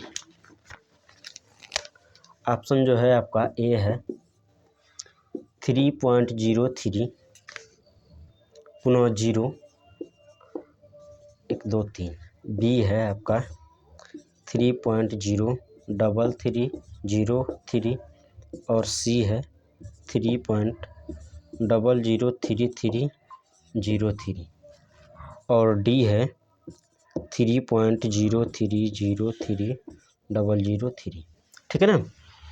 स्टार्ट है ना जी। चलिए अब इसको जोड़ना है ना, तो सबसे पहले आप क्या करेंगे, ये 100 है, 1000 है और ये 1 लाख है ना, क्या करेंगे एलसीएम निकालेंगे। क्या निकालेंगे, एलसीएम निकालेंगे। इसके नीचे कुछ नहीं है तो 1 लिख सकते हैं, अंश और सबका मिल गया ना। एलसीएम जब निकालेंगे आप तो देखेंगे 100 है, 1000 है और ये 1 लाख है ना, तो सबसे जो बड़ा रहेगा उसी को एलसीएम बना देते हैं। अच्छा 2 2 4 2 6 को 0, इकाई दहाई सैकड़ा हज़ार 10,000 लाख 10 लाख है यार, ठीक है। 1 लाख बोल दिए 10 लाख है, ठीक है ना। अब देखिए एलसीएम जो आएगा उसे नीचे लिख देते हैं, 2 2 4 2 6। अब इससे 1 से यह काटेंगे तो 6 0 बच जाएगा ना, 6 0 का गुणा इसमें कर देंगे तो 3 और 2 2 4 2 6 लिख देंगे, प्लस 100 से इसमें भाग देंगे, 100 से 100 कट जाएगा, 2 2 4 0 पर बचेगा तो ऊपर गुणा कर देंगे, 3 2 2 4 4 0 प्लस 3 0 है, 3 0 काट देंगे, 3 0 बचेगा 3 और 3 को 0 लिख देंगे, प्लस ये टोटल से टोटल कट जाएगा, सिर्फ 3 बच जाएगा। बात समझ में आ गया ना। एक बार और देख लीजिए, एलसीएम जो बड़ा रहेगा उससे बना लेंगे, ठीक है ना, जब सभी बराबर रहे तब। यदि 5 5 5 रहे तो 5 लिख देंगे, 5 25 25 रहे तो 25 को एलसीएम बना लेंगे। ठीक उसी प्रकार से 100 1000 और 10 लाख है तो 10 लाख को एलसीएम बना, जो बड़ा रहेगा उसे एलसीएम बना देते हैं, ठीक है ना। अब सब हर वाले से इसमें भाग देते हैं, हर से इसमें क्या करते हैं तो भाग देते हैं, हर से इसमें भाग देते हैं और जो बच जाता है उससे ऊपर वाले में गुणा कर देते हैं। 1 से इसमें भाग देंगे तो 6 0 बचेगा, ऊपर वाले में गुणा कर देंगे। 100 से भाग देंगे, 100 से 100 कट जाएगा, 4 0 बचेगा, ऊपर वाले में गुणा। 1000 से भाग देंगे तो 3 0 कट जाएगा, 3 0 बचेगा, इसमें गुणा कर देंगे। यहाँ पूरा से पूरा कट जाएगा, सिर्फ 3 बचेगा, लास्ट में 3 लिख देंगे, हो गया। अब सबको जोड़ेंगे ना, जोड़ेंगे तो 3 3 0 0 3, 3 है ना, ये 0 है 0 है 0 है, तो 3 जोड़ेंगे जब तो सबसे लास्ट में क्या आ जाएगा 3 आएगा, हो गया। सब में 3 है लास्ट में, हो गया।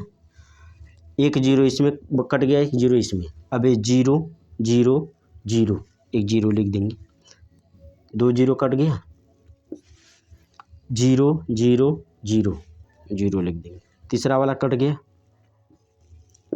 काट दीजिए, 3 0 और 0 तो 3 लिख देंगे। अर्थात 300 देखिए किस में है, 300 और 3 इसमें आंसर मार के आगे बढ़ जाएंगे, ठीक है ना। आंसर तो हो चुका है ना आपका, लेकिन हम लगा के दिखा दे रहे हैं, ठीक है ना। 3 आ गया ना, लिख दिए 3, अर्थात यहाँ तक देखिए, यहाँ तक पूरा काट देंगे।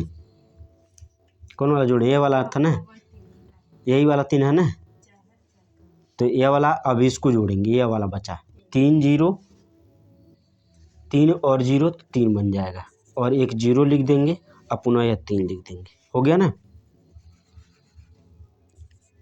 एक बार और देख लीजिए, 3 0 0 0 तो 3 लिख देंगे, सेकंड वाला 0 0 0 तो 0 लिख देंगे, थर्ड वाला 0 0 0 0 तो 0 लिख दीजिए, फोर्थ वाला 3 3 0 है यहाँ पर, फोर्थ वाला ये है ना 0 है ना, ये भी काट दिए रहते हैं, तो 3 लिख देंगे, हो गया। पुनः 3 है, 3 लिख देंगे, 0 बच गया, 0 लिख देंगे और 3 लिख देंगे। अब बट्टे ये 6 0 बचा ना, 2 2 4 2 6, इससे इसमें भाग दे देंगे ना। जब भाग देना रहेगा तो 6 0 तो 6 अंक पर दशमलव लगा दीजिए, 1 2 3 4 5 6, अर्थात 3 यहाँ पर दशमलव लगा देंगे ना, तो आंसर में लिखेंगे 3.03 00 और 3 00 यहाँ पर है 00 और 3, यही वाला ऑप्शन है ना। ऑप्शन गलत लिखे हैं कि गलत लगा दिए हैं? 03 जोड़ने में गलती हुआ है, देख ले रहे हैं, फिर से लगा दे रहे हैं इसे।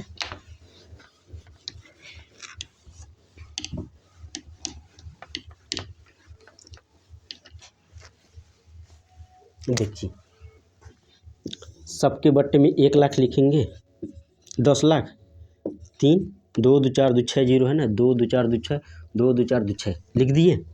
1 से इसमें भाग देंगे तो 6 0 यहाँ पर लिखेंगे ना, 3 2 2 4 2 6 हो गया, प्लस 2 0 कट जाएगा, 4 0 बचेगा, इसमें गुणा कर देंगे 3 2 2 4 प्लस 3 0 से 3 0 कट जाएगा, 3 0 बचेगा, इसमें गुणा कर देंगे 3 3 0 प्लस पूरा से पूरा कट जाएगा, सिर्फ 3 लिख देंगे, हो गया।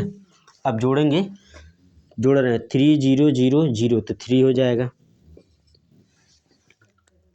यह वाला कट गया, यह वाला कट गया, इसमें यह कट गया और यह कट गया, हो गया ना। अब देखिए सेकंड इसमें अंक कोई नहीं है, छोड़ देंगे 0 0 0, सेकंड वाला 0 0 0 तो 0 लिख देंगे, थर्ड वाला 0 0 0 तो 0 लिख देंगे, है ना 0। अब देखिए यह वाला 3 0 0 तो 3 ही लिखेंगे, पुनः यह बचा 3 और 0 काट देंगे तो 3 आ जाएगा, पुनः 0 और ये 3 बट्टे 1 0 0 2 2 4 6, ऐसे भाग दे देंगे। इसमें जब 10 लाख से इसमें भाग देंगे तो 3.033 00 और 3, यही आपका क्या बन जाएगा, आंसर बन जाएगा। इसमें लग रहा है कुछ ऑप्शन गलत लिखे हैं, मिला दे रहे हैं। ऑप्शन जो है हम थोड़ा सा गलत लिख दिए हैं, यहाँ पर देखिए बी वाला जो ऑप्शन है ना, बी वाला यहाँ पर सही होगा, यहाँ पर भी 00 है, इसीलिए हम 00 देखकर मार दिए हैं, ठीक है ना। यहाँ पर भी 00 देखिए 3 दिया ना, 3.033 00 और 3 है, ठीक है ना, तो ये वाला होगा आंसर। यहाँ पर भी है, आप अब तुरंत आंसर नहीं मार सकते हैं, जैसे हम घटा कर यहाँ पर 3 0 था ना, तो ऑप्शन देखकर मार दिए थे ना, गलत मार दिए थे, ऑप्शन ही गलत लिख दिए थे इसलिए मार दिए थे, ठीक है ना। तो सही वाला यह आंसर होगा, ठीक है ना, यह वाला आंसर हो जाए बी, जो जिसका भी बी आएगा वो सही है, ठीक है ना, इसमें कन्फ्यूजन कोई नहीं है, हो गया ना। अब आगे क्वेश्चन बताते हैं आपको। क्वेश्चन दिया है 90 का अभाज्य गुणनखंड क्या है, यही हमको क्या करना है, बताना है। देखिए 90 का अभाज्य गुणनखंड कैसे निकालते हैं, 90 लिखेंगे और इसका अभाज्य गुणनखंड कर देंगे। सबसे पहले 2 से काटा जाता है, यदि 2 से कट रहा है तो 2 से काटेंगे, नहीं कट रहा है तो आगे बढ़ेंगे। तो देख रहे होंगे कि 2 से कट रहा है ना, 2 से काटेंगे तो 2 चौक को 8, 1 बचेगा 10, 2 5 10 45 आया। 2 से अब यह नहीं कटेगा, लास्ट में 5 है ना, तो 2 से नहीं कटेगा, 3 से काट कर देखेंगे तो 5 4 9 अर्थात 3 से कट जाएगा ना, तो 15 3 45 होता है, कट गया। अब पुनः 15 3 से कटता है, 3 5 15 और 5 एकम 5 कट गया, अर्थात 2 गुणे 3 गुणे 3 गुणे 5 मिलेगा, यही ना है। तो 2 गुणे इन दोनों के घाते कुछ नहीं रहता तो एक रहता है ना, तो गुणा में घात जब आधार समान हो तो घात जो रहता है जुड़ जाता है, तो 1 और 1 जोड़ देंगे तो 2 हो जाएगा, अर्थात 3 के घाते 2 गुणे 5, जिस ऑप्शन में होगा वह सही है, यही वाला ऑप्शन है सी, तो सही है आपका, ठीक है ना। 90 का अभाज्य गुणनखंड कर दिए, अर्थात ऑप्शन नंबर सी आपका क्या बन गया, आंसर बन गया। आगे बढ़ते हैं, चलिए क्वेश्चन दिया 300 ml की पानी की 17 बोतल और 130 ml की जूस की 30 बोतल को एक जग में खाली किया जाता है, ठीक है ना। जैसे 17 बोतल पानी का है, 300 ml का जो एक बॉटल आता है, जैसे बॉटल है ना, ये बॉटल है ना, मान लीजिए इसी तरह से बोतल 17 बोतल है, पानी से भरा हुआ, ठीक है ना, और 130 ml की एक जूस की कोई बोतल है, ठीक है ना। मान लीजिए इसमें एक, इसी को समझ लीजिए कि इसमें मान लीजिए जूस भी है, जूस है, और एक अलग बोतल है उसमें पानी है। अब इन सबको एक अलग जग में डाल दिया जाता है, तो बताइए जग में जो है कितना लीटर जूस और पानी को मिलाकर कितना लीटर मतलब हो जा रहा है, उसी को क्या करना है, बताना है। ये ml में है, हमको लीटर में बताना है, ml में है और किस में बताना है तो लीटर में बताना है, ठीक है ना। अब देखिए पानी टोटल कितना ml हो जा रहा है यह पहले निकालिए। पानी 300 ml की है और 17 बोतल आ रहा है, यही ना। तो 17 × 51 100 ml की पानी हो जा रहा है एक टोटल। और जूस देख लीजिए, ये जूस है ना 30 बोतल है 130 ml का, 39 और 00 अर्थात 3900 ml का जूस हो जा रहा है। अब इन दोनों को मिलाकर एक जग में जब डालेंगे ना तो टोटल कितना जग में हो जा रहा है, जग में कुल द्रव जोड़ दीजिए 5100 प्लस 3900, 20 20 9 1 10 के 0, 5 3 8 और 1 9, 900 ml टोटल हो रहा है, द्रव हो जा रहा है ना जग में। अब ml को किस में बदल देना है तो लीटर में। जब ml को लीटर में बदलना रहेगा तो 1000 से भाग दे देंगे, अर्थात 3 0 से 3 0 काट देंगे तो 9 लीटर आपका क्या बन जाएगा, आंसर बन जाएगा। और यही ऑप्शन नंबर बी क्या है, सही है, ठीक है ना। एक बार और समझ सकते हैं आप कि पानी है 300 ml की पानी है, 17 बोतल तो 17 से गुणा कर देते 5100 ml हो गया। जूस है आपका 130 ml का 30 बोतल, तो 30 से गुणा कर दिए तो 3900 ml का बन गया। अब दोनों को मिला देंगे तो टोटल 9000 ml हो जाएगा और 1000 से जब भाग दे देंगे तो 9 लीटर का टोटल आपका आंसर बन जाएगा, ठीक है ना। चलिए आगे बढ़ते हैं, अगला क्वेश्चन बताते हैं। चलिए क्वेश्चन दिया है 20.0925 का सरलतम भिन्न क्या होगा, ये हमको बताना है, ठीक है ना। चलिए 20.0925 है। सबसे पहले आप क्या करेंगे, दशमलव है ना इसे हटाएंगे, तो दशमलव के नीचे 1 लिख दीजिए और दशमलव के इधर जितना अंक है उतना 0, 1 4 अंक है तो 4 0 और उसके बाद ये दशमलव हटा दीजिए, हट गया ना। अब भाग दीजिए, काट दीजिए, हो जाएगा आंसर। सबसे पहले 5 से देखिए, 5 है लास्ट में ना तो 5 से कट सकता है, तो 5 दूना 10 और 3 0 लिख दीजिए, कट गया। यहाँ 5 चौक को 20, ये 0 उतार देंगे, 5 1 कम 5, 4 ही बचेगा 42 हो जाएगा, 5 8 40, 2 बचेगा 25, 5 5 25, कट गया। पुनः 5 से काटेंगे, 5 चौक को 20 और 2 0 बढ़ा देंगे, 400 हो गया। यहाँ काटिए, 5 8 40, 1 नहीं कटेगा 0 बढ़ाएंगे 18 हो जाएगा, 5 3 15, 3 बचेगा 35 हो जाएगा और 5 7 35, अर्थात कितना हो गया 8037/400। आपका ऑप्शन नंबर बी क्या बन जाएगा, आंसर बन जाएगा। और यही क्या है, आंसर है। अच्छा हाँ सी, ये 400 है ना, 400 वाला हमको चाहिए 200 है, ठीक है ना। सी वाला क्या हो गया, आंसर हो गया। एक बार और देख लीजिए, सबसे पहले 5 से काटते हैं, पुनः 5 से काटते हैं और बाद में जो आ गया है आंसर, ऑप्शन नंबर सी आपका क्या बन गया, आंसर बन गया, ठीक है ना। काट लेंगे आप लोग, हो गया आंसर। अगला क्वेश्चन बता रहे हैं आपको। क्वेश्चन दिया है कि सभी अंकों अर्थात 4 2 0 और 7 के प्रयोग से बनने वाली सबसे बड़ी और सबसे छोटी संख्या में अंतर का मतलब होता है घटाना, ठीक है ना। तो सबसे पहले बड़ी संख्या बनाइए और उसके बाद छोटी संख्या बनाइए और उसके बाद क्या कर देना है तो अंतर बता देना, यही ना है क्वेश्चन। तो बड़ी बनाने के लिए सबसे बड़ा अंक इसमें कौन है तो 7 है, 7 के बाद क्या है तो 4 है, 4 के बाद 2 है और 2 के बाद 0 है, अर्थात 7420 आपका क्या बन गया, बड़ा वाला बन गया ना। अब छोटा बनाना तो इसमें देखिए 0 तो पहले आप लिख नहीं सकते, क्योंकि यदि 0 2 4 7 बना देंगे तो यहाँ 0 का कोई वैल्यू नहीं रहता है, तो ये 247 सिर्फ बन जाएगा ना, तो 4 अंक का नहीं रह जाएगा। तो हमको क्या करना है, कोई अंक पहले लिखना है ना, तो पहले 2 लिखिए, उसके बाद 0 लिख दिए, उसके बाद 4 7 लिख दीजिए। अब अंतर का मतलब होता है घटाना, इसको क्या कर दीजिए, घटा दीजिए, घटा दीजिए। एक कैरी लेंगे, 10 में 7 गया तो 3 बच जाएगा। एक कैरी लेंगे 11, 11 में 4 गया तो 7 बच जाएगा। एक दे दिए तो 3 में से 0 गया 3 और 7 में से 2 गया तो 5, अर्थात 5373 आपका क्या बन जाएगा, आंसर बन जाएगा। ऑप्शन नंबर सी क्या है, सही है आपका, ठीक है। ठीक है ना।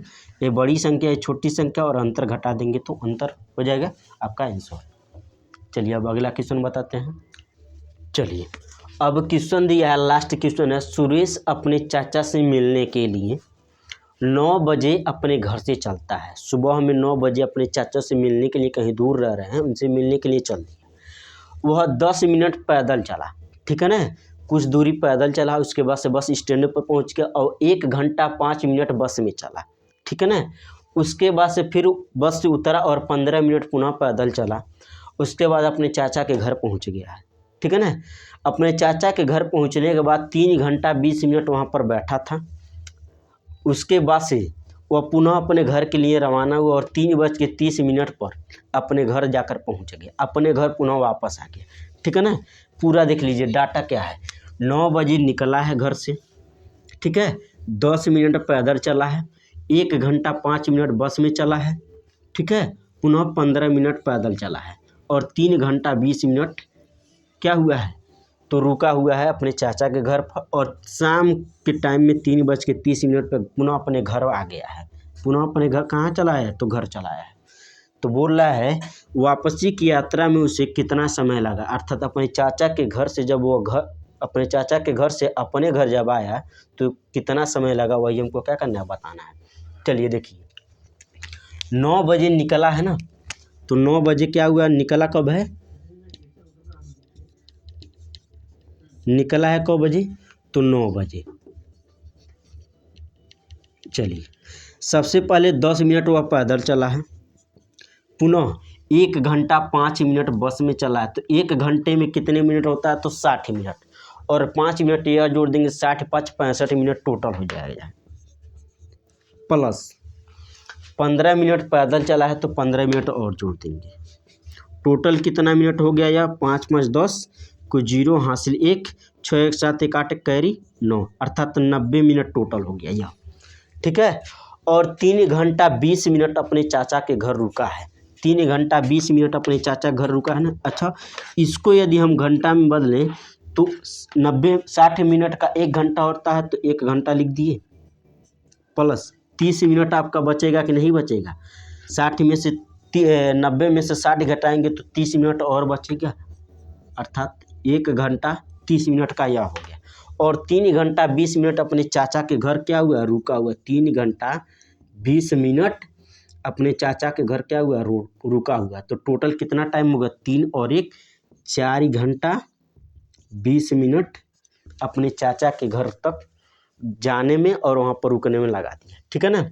अब यह देखिए कि 9 बजे निकला और 3:30 बजे अपने घर आ गया, तो टोटल कितना टाइम लगा दिया हुआ। तो 9 से जब देखेंगे आप तो 9 से 12 3 घंटा हो जाएगा, और 12 से 3.5 घंटा यह हो जाएगा। तो 3 3 6 अर्थात टोटल टाइम कितना लगा दिया, 6 घंटा 30 मिनट, अर्थात अपने घर से चाचा के घर जाने और चाचा के घर से पुनः अपने घर आने में उसे 6 घंटा 30 मिनट लग रहा है, ठीक है ना। और सिर्फ वह अपने घर से चाचा के घर गया और 3 घंटा 20 मिनट रुका, तो कुल टाइम कितना लगा दिया, 4 घंटा 20 मिनट। अब सीधा वहाँ से निकल कर अपने घर जब आएगा तो देखिए कितना टाइम लगेगा, कि वापसी की यात्रा में उसे कितना समय लगा, अर्थात चाचा के घर से अपने घर आने में कितना समय लगा वही निकालना था। तो 6 घंटा 30 मिनट में से 4 घंटा 20 मिनट निकाल देंगे तो आपका आंसर मिल जाएगा, नहीं मिल जाएगा, मिल जाएगा ना। उसे बंद कर दोगी, उसे उसे उसे उसे ठीक है ना। चलिए अर्थात 6 घंटा यहाँ पर बता दे रहे हैं, 6 घंटा 30 मिनट में से 4 घंटा 20 मिनट को क्या कर देंगे, घटाएंगे।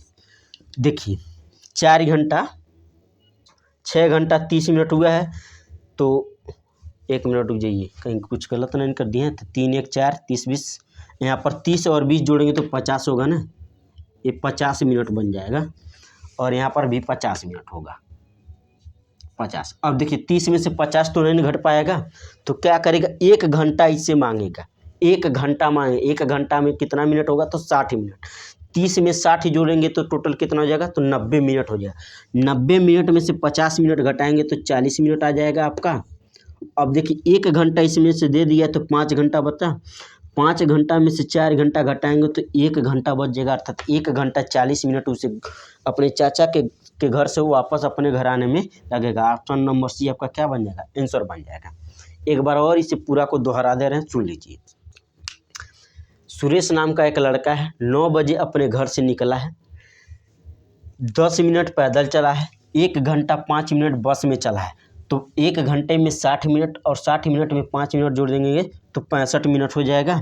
और 15 मिनट यहाँ पर देखिए 15 मिनट पैदल पुनः चला तो 15, अर्थात टोटल टाइम कितना हो गया, 90 मिनट हो गया।